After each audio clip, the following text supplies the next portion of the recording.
Well, can the disunited states of America come together over the next 4 years? To explore that, we're joined now by Alex Novikoff. He's an assistant professor of history at Fordham University, a visiting fellow at the American Academy here in Berlin. Thanks so very much for being with us this morning, Alex.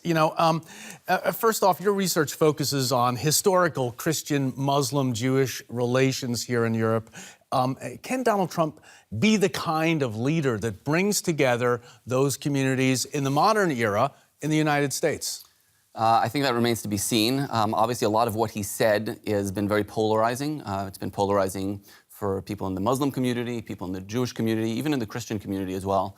There's not been a whole lot of effort, I think, so far that has been made to sort of reach out to those populations and engage with their points of view. Right now, we're in a very polarized place, very dangerous and not boding well for unity, I would say. We saw that in those two reports. What's it going to take, Alex, to bridge the divide, in your opinion?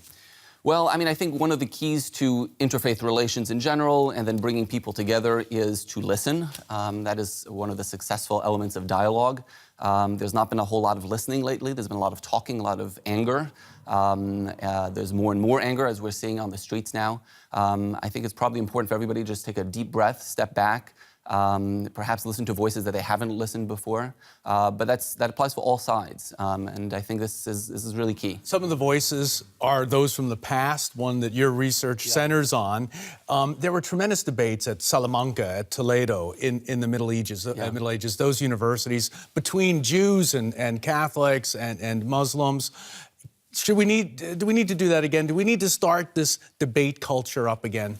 Yeah, I mean, I'm increasingly thinking that we do have lessons to learn from the past. The history of debate and the history of dialogue have very deep histories, not just in the West, but across the Mediterranean. There was a lot of fruitful intellectual exchange. There was a lot of also acrimony as well. So I think it's very important to sort of realize that there's a long history of this. There's been a lot of intellectual exchange that has taken place, as you mentioned, in places like Toledo and in the universities. So I think we need to get back to a position where we're willing to truly engage with other people. Based on your research, how does our debate culture today match up with the Middle Ages? Are we second-rate to the Middle Ages? Well, we've certainly gotten more and more performative about this. This is one of the things that I study. For a long time, debate really sort of centered on ideas and it's centered on intellectual exchange. The recent presidential debates, I like to say, are a wonderful example of the triumph of performance over content, or maybe performance trumped content, so to speak. And I think that very much reflects the media-driven world that we live in, the reality TV world that we live in, where we're looking for sound bites, we're looking for characters, we're looking for anger, perhaps, and we're not paying so much attention to content. So maybe there is a lot to learn from the past. We're not fascinated by ideas in a way, perhaps, that we should be. Before the show, we were talking about Talmudic scholars coming in to debate monks in Toledo. Yeah. And, what happens when diverse communities shut down the debate? What's the consequence of that? Exclusion, anger, misunderstanding, nothing good, really.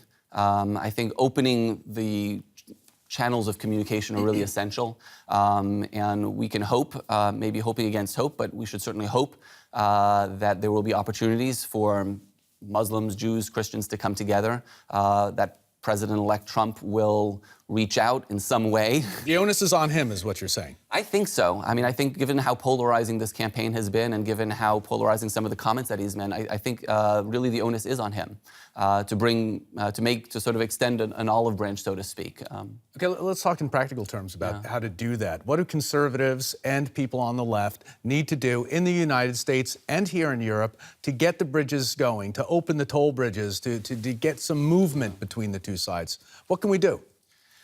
I think we have Exhale. to, big breath there. I think we need to sort of invest in spending time listening to the other side.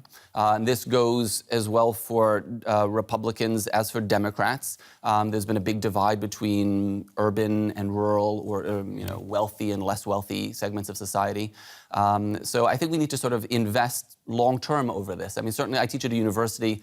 No word has been as big a buzzword as the word dialogue over the last 15. We keep talking about dialogue, a dialogue about race, a dialogue about this, but there hasn't been as much dialogue as you would hope. And so I think this is maybe an opportunity for people to sort of reassess their commitment. But what about the climate? You know, talking about commitment, talking about the climate for debate, there's a lot of politically correct speech rules in American universities that really shut down debate. That's right, yeah. So sometimes scholars of communication talk about the spiral of silence, or even with the, you know, the false polling, the Bradley effect, where a lot of people are not comfortable telling you what they actually think because they fear that their position will be marginalized or will not be listened to. So I think that's really important to come to grips with in order to overcome those obstacles.